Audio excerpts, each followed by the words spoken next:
Ladies and gentlemen, boys and girls, now from deep in the darkest forests of northern Minnesota, the show you've waited for. This is Grizzly's Growls. And I am honored to present our host, the man, the mystery, the legend. This is Grizzly.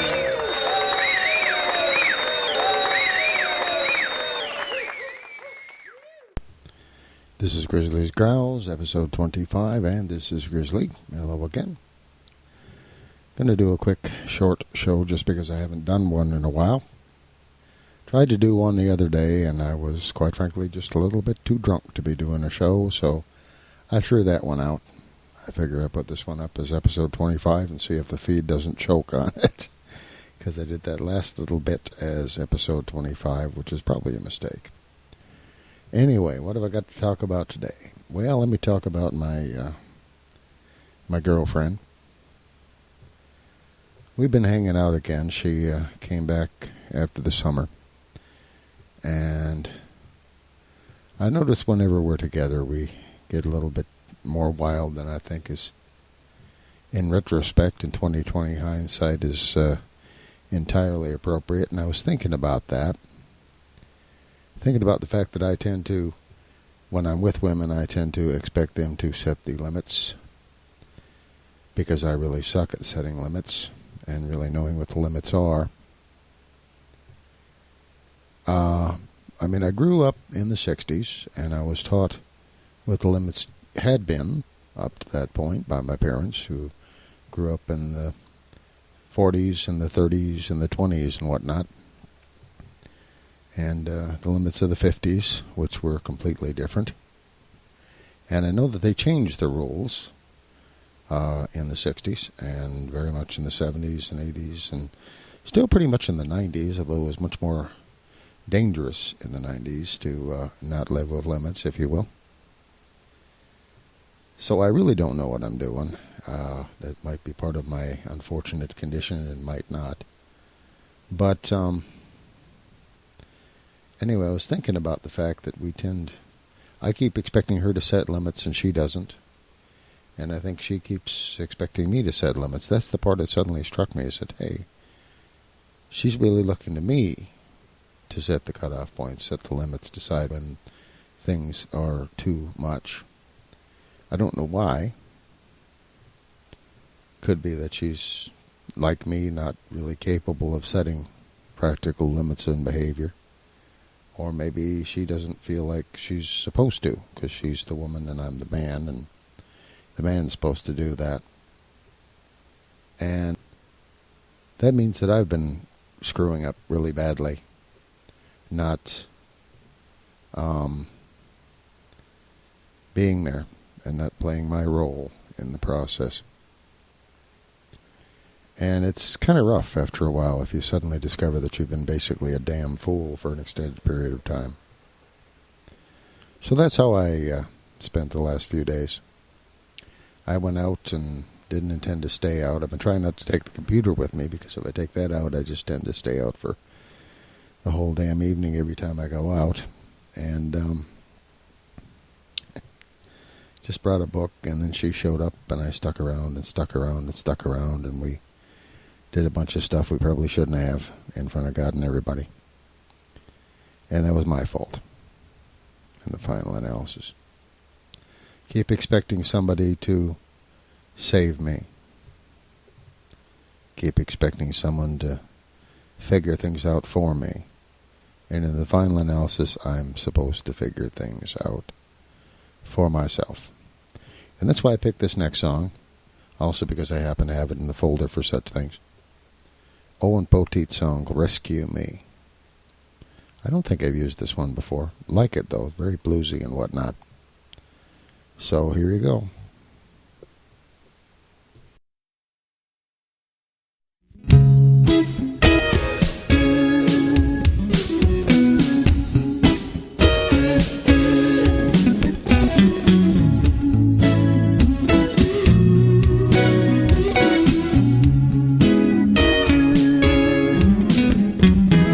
Searching all my life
Rescue Me, Owen Poteet. I've used a lot of his music, but he said I could, so I guess that's okay too. What else is going on? You know, in case you've been wondering, I do occasionally have second thoughts about that whole diagnosis of Asperger's thing. I sometimes wonder myself whether I'm competent to make such a judgment, such a decision. I'm not. I certainly don't qualify as an expert on the subject. Actually, there's an interesting website. Do a web search sometime on expert on autism, and there's an interesting article somebody put up on one of the activism sites about how you become an expert on autism. It's kind of funny, a little little strongly worded perhaps, but not entirely inaccurate, I don't think. So yeah, I know I'm no expert myself, but and I do have second thoughts every now and again. Maybe I'm just a screwed up individual, and the autistic spectrum doesn't have anything to do with it. It's not necessarily it's not a necessary element to produce exactly the same results, I guess you'd have to say. And yet,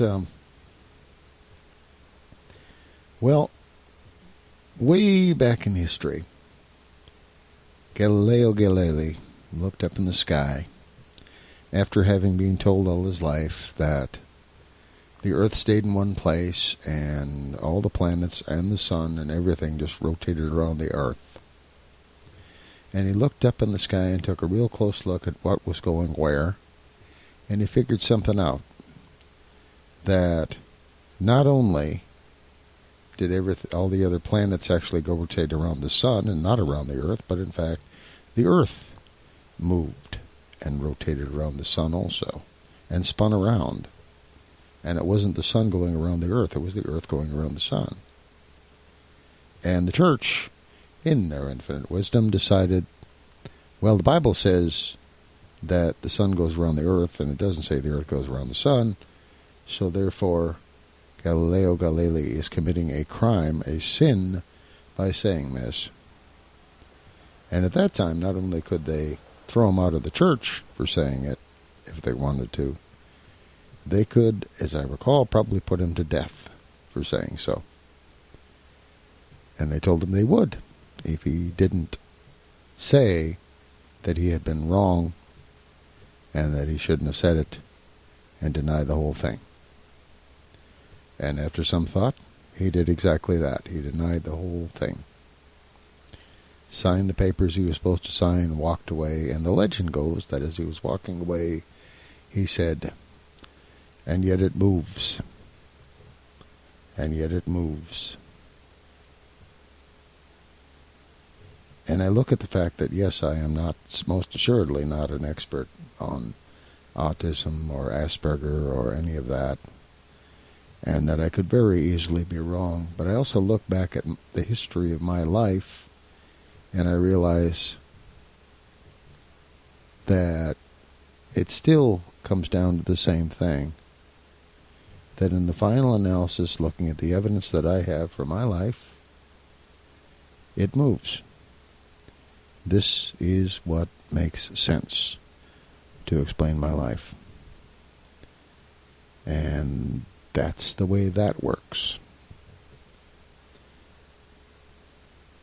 Now,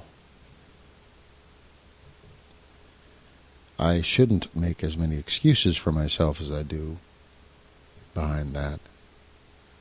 But, well, I can't deny that does seem to fit the evidence. I've gotten very good at pretending to be normal, acting as if I know what the hell I'm doing here from day to day. But I really don't. In the final analysis, it's all just showbiz. I'm just acting. I'm just trying to struggle my way through from day to day. and I really don't know what the heck I'm doing.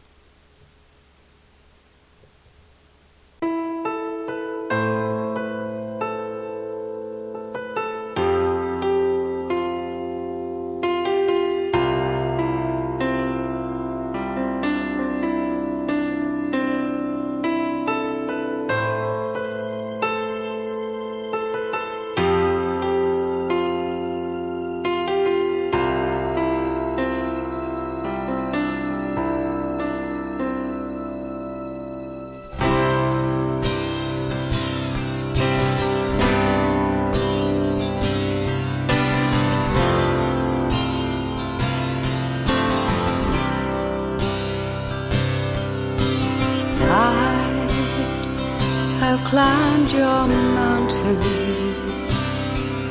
and I did swim your seas. I have fought with demons, and I have still believed. But you don't keep your bargain. Don't pay your dues. You don't hear the cries of frightened children, of those who fail and those who lose.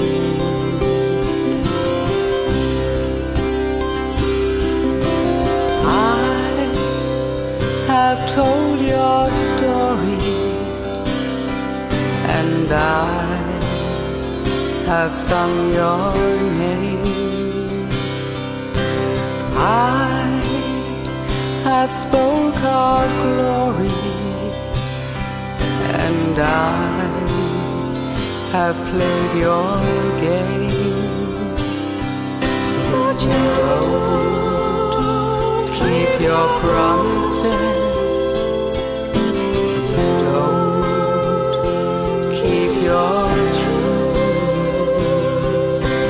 You don't hear the cries of frightened children, of those who fail and those who lose.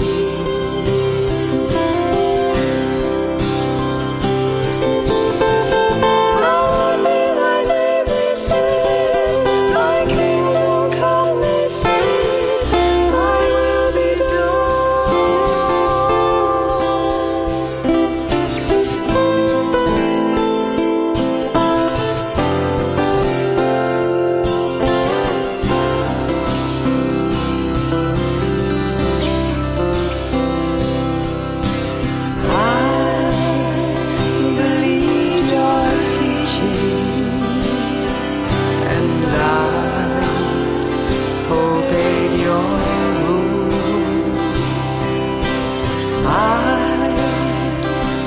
born the preaching of wise men and of fools. Oh, but you don't keep your bargain. You don't pay your dues. You don't hear the cries of frightened children, of those who fail and those who lose.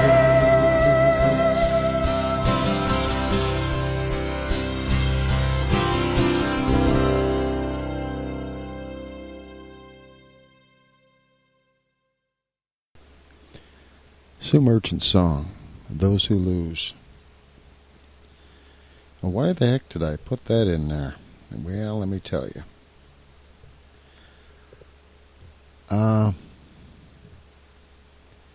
I'm an ordained minister, kind of by a fluke.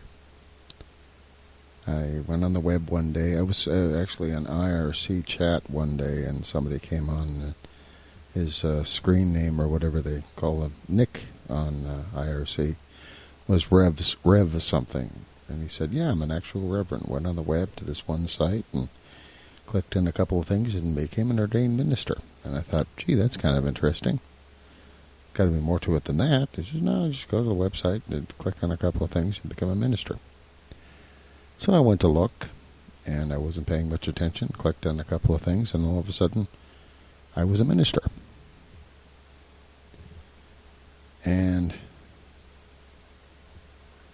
I'm not one of the people that can just do something like that and be casual and think, boy, what a clever boy am I. It is not something I can take lightly or non-seriously.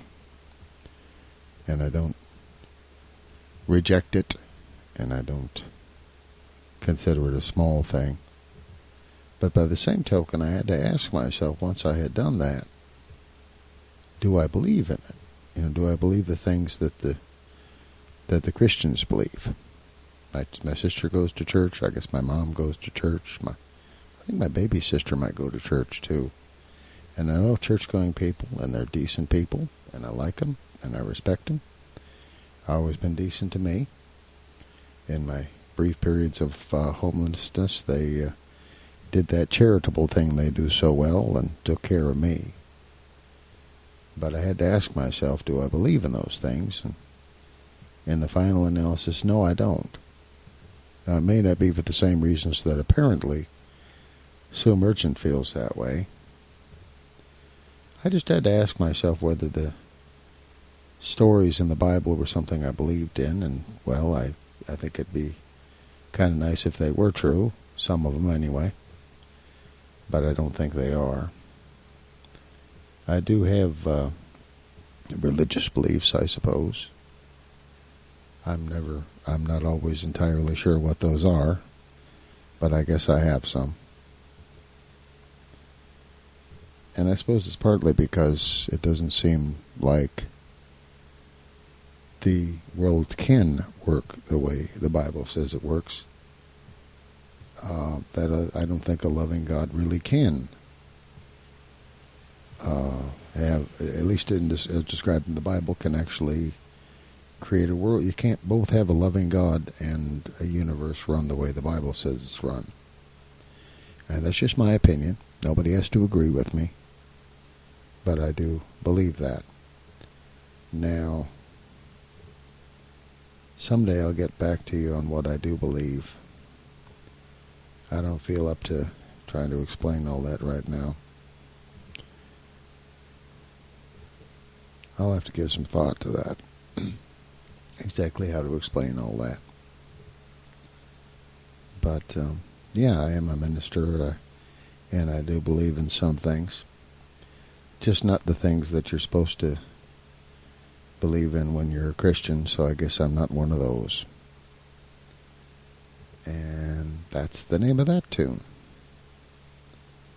Those Who Lose. Besides, my beliefs don't necessarily fit with what that song was all about anyway, so, oh well. Anyway, that's pretty much all I've got to say on that particular topic. Or any other topics I have in mind right now. As I told you, I'm not, I hadn't pod faded. I just had to fall back and regroup for a while. And I did finally get an email back from my old friend, Seamus Kane, from back in the day. I do recommend you go do a search for Seamus on the web. He's got his own website with his poetry and whatnot on there, and you can get some idea what the plays I used to do back in the day were actually like, from the way he writes. But yeah, and I guess we're supposed to get together someday soon and sit down and chat about what's been going on and that sort of thing. He apparently doesn't know what a podcast is. So, I'm about the same age, I think about the same age he was when he was directing the theater that I was in back in the 70s. So, I guess you had 30 years. And he's been around a few years. anyway, it'll be interesting to talk to him again. So, anyway, if you have any comments or questions, stop by the website, grizzly.libsyn, libsyn.com, or email me at grizzly@podzone.org, or call the comment line, which I think is still working, 206-339-GRIZ. That's 206-339-4749. And in the words of Eddie Williams, toodly-doo.